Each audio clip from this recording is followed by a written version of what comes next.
സ്വർണം നമ്മുടെ എല്ലാ ചാനലിലും ഡെയിലി 3 തവണ സ്വർണ്ണവില കാണിക്കും. സ്വർണം ഒരു അവശ്യ വസ്തുവാണ്. ആവശ്യമുണ്ടാകാം സ്വർണം, പക്ഷേ എസെൻഷ്യൽ കമ്മോഡിറ്റി അല്ല സ്വർണം. പക്ഷേ സ്വർണത്തിൻ്റെ വില കാണിക്കുന്നു.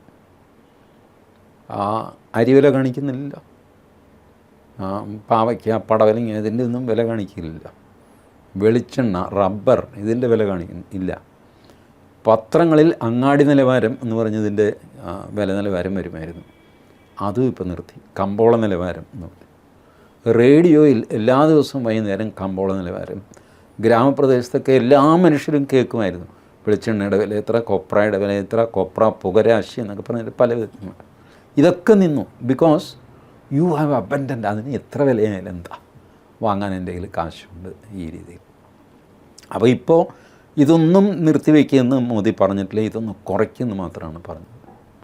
സ്വർണം ആര് പറഞ്ഞാലും നമ്മുടെ ആൾക്കാർ സ്വർണം വാങ്ങും, അത് മോദിക്കും അറിയാം. അതൊന്ന് കുറയ്ക്കുമെന്ന് മാത്രമേ പറഞ്ഞുള്ളൂ.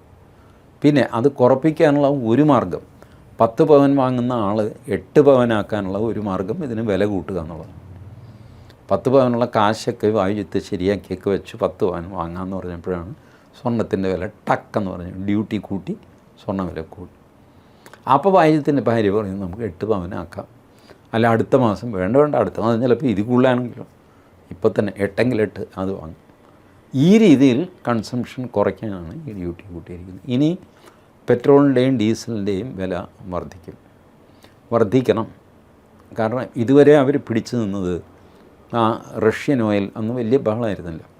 റഷ്യയിൽ നിന്ന് വില കുറച്ച് എണ്ണ കിട്ടുന്നു, അതിൻ്റെ ബെനിഫിറ്റ് ഉപഭോക്താവിന് കിട്ടുന്നില്ല എന്ന് 1-2 തവണ കുറയ്ക്കുകയൊക്കെ ചെയ്തു. ബട്ട് സ്റ്റിൽ മുഴുവൻ ഇത് കൊടുത്തില്ല, കൺസ്യൂമറിന് കൊടുത്തില്ല.